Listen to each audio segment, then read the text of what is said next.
लेकिन आम आदमी पार्टी ने यह तय किया है कि यहाँ नेताओं की फ़ोटो नहीं होगी, यहाँ पर भगत सिंह जी की और बाबा साहब अम्बेडकर की फ़ोटो होगी। इससे तकलीफ़ किस बात की है? गांधी जी का नाम बीच में क्यों लाया जा रहा है? हर चीज़, अच्छी चीज़ को कंट्रोवर्सी क्यों बनाई जाती है?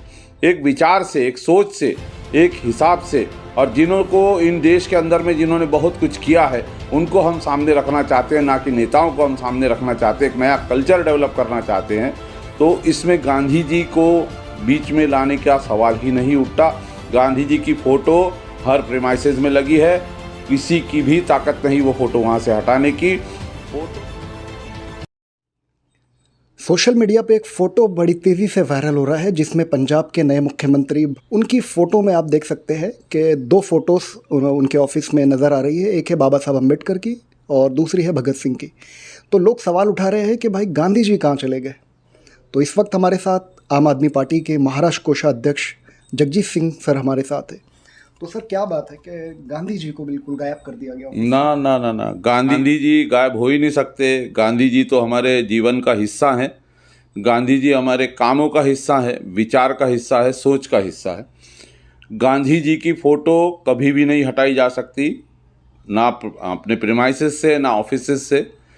उन्होंने सिर्फ इतना किया है कि जो मुख्यमंत्री की फ़ोटो होती थी, नेताओं की फ़ोटो होती थी वहाँ पर, वो हटा करके जिन्होंने अपने को देश की आज़ादी दिलाई है, भगत सिंह, शहीद आज़म भगत सिंह, और जिन्होंने अपने को देश के मूलभूत अधिकार दिलाए हैं, बाबा साहब अम्बेडकर, जो हमें कॉन्स्टिट्यूशन दिया है, जो कॉन्स्टिट्यूशन के हमारे को अधिकार दिए हैं, उनकी फ़ोटो लगाई जाएगी। नेताओं की जगह इनकी फ़ोटो लगाई जाएगी।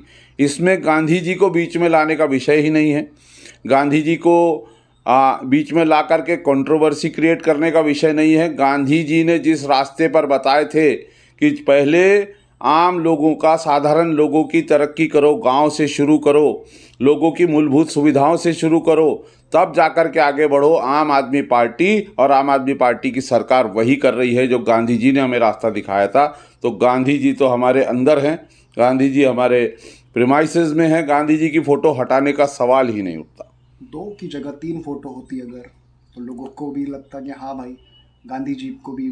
देखिए, ये लोगों को लगना शुरू होता है, लेकिन जिस वक्त इस देश के अंदर में प्राइम मिनिस्टर ऑफिस से ऑर्डर आता है कि मोदी जी की फ़ोटो हर जगह लगनी चाहिए, मोदी जी का वहाँ पर गुणगान होना चाहिए, पैसेज में जाओ। मैं कल रेलवे के ऑफिस में गया था, वहाँ पैसेज में था, कॉरिडोर में घूम रहा था, वो रेलवे का ऑफिस है, लेकिन वहाँ पर भी मोदी जी की फ़ोटो लगी हुई है।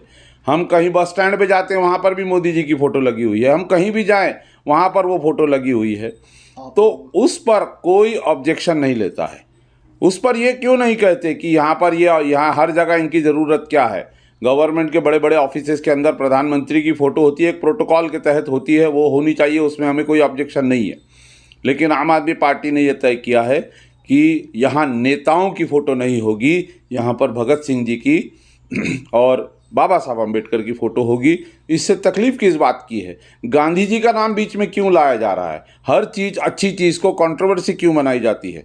एक विचार से, एक सोच से, एक हिसाब से, और जिन्हों को इन देश के अंदर में जिन्होंने बहुत कुछ किया है उनको हम सामने रखना चाहते हैं, ना कि नेताओं को हम सामने रखना चाहते हैं, एक नया कल्चर डेवलप करना चाहते हैं। तो इसमें गांधी जी को बीच में लाने का सवाल ही नहीं उठता। गांधी जी की फ़ोटो हर प्रेमाइसेस में लगी है, किसी की भी ताकत नहीं वो फ़ोटो वहाँ से हटाने की। फ़ोटो से ज़्यादा तो उनका अगर जीवन जी लो, उनके विचार को जी लो और उनके विचार के रास्ते पर चल लो, तो ही बहुत बड़ी बात होगी। वही हम काम कर रहे हैं। आम आदमी पार्टी इस देश के साधारण जनता को, गरीब को, आम आदमी को, इस देश के 80% लोगों को बिल्कुल यह आश्वस्त करती है कि देश के मूलभूत सुविधाएं आपको हम पहुंचा के रहेंगे। उसी का हम प्रतीक सबके सामने लाना चाहते हैं। बाबा साहब अम्बेडकर की सिर्फ फ़ोटो लगाई गई है या फिर उनकी विचारधारा पे, उनके प्रोटोकॉल पे भी काम करेंगे? बाबा साहब अम्बेडकर जी ने जो बहुत पढ़े लिखे थे, बुद्धिजीवी थे। अगर आप पीछे जाएं तो गांधी जी ने नेहरू जी को बोला था कि पहली कैबिनेट जब बनी थी तो बाबा साहब अम्बेडकर का नाम इसमें क्यों नहीं है लॉ मिनिस्टर के लिए? आपको इनसे अच्छा आदमी कोई देश में दिखता है? इनका नाम होना चाहिए। तब वो कैबिनेट की सूची में चेंज करके बाबा साहब अम्बेडकर को लॉ मिनिस्टर बनाया गया था। और उन्होंने जो योगदान दिया है वो पूरे देश, वो पूरी दुनिया, सब लोग जानते हैं। उन्होंने जो मूलभूत अधिकार का हमारे को संविधान दिया हुआ है उनको सब जानते हैं। आपकी जानकारी के लिए आम आदमी पार्टी बाबा साहब अम्बेडकर को एज अ सब्जेक्ट अपने एजुकेशनल कैरिकुलम में पढ़ा रही है। कॉन्स्टिट्यूशन, दिल्ली सरकार ने कॉन्स्टिट्यूशन का पढ़ाने का काम शुरू किया है। डॉक्टर बाबा साहब अम्बेडकर के बारे पढ़ाने का इशू शुरू किया है। बहुत सारे लोग डॉक्टर बाबा साहब अम्बेडकर को जातिवाद समीकरण में देखते हैं कि वो दलित हैं, वो बुद्धिस्ट हैं, वो भारतीय हैं। सबसे पहले वो भारतीयता के प्रतीक हैं और वो भारतीयता के प्रतीक हैं और उनके दिखाए हुए रास्ते पर उनकी जो सोच है, कॉन्स्टिट्यूशन की जो सोच है, उस रास्ते पर आम आदमी पार्टी चलती है। इन लोगों को, धर्मांध लोगों को तो ये कॉन्स्टिट्यूशन ही मंजूर नहीं है। मोदी भक्तों को तो कॉन्स्टिट्यूशन ही मंजूर नहीं है। क्यों एक परिधि के अंदर में, क्यों एक परिप्रेक्ष्य के अंदर में ये सब चीज़ देखी जाती है? इनकी सोच से बड़ा हमारा देश है, इनकी सोच से बड़ी हमारी भारतीयता है, उसको हम जिंदा रखेंगे। संविधान की आपने बात किया तो आपको बताना चाहिए सर, 2 दिन पहले का ही मोहन भागवत जी का बयान है कि देश का संविधान है जो धार्मिक कट्टरता को बढ़ावा दे रहा है। उनकी अपने वक्तव्य हैं, उनकी अपनी सोच है। कट्टरता को कौन बढ़ावा दे रहा है इस देश के अंदर में, ये तो भली भांति पूरा देश जानता है, देश समझ रहा है। चुनाव के दौरान इनके पास में कोई काम के मुद्दे होते नहीं हैं।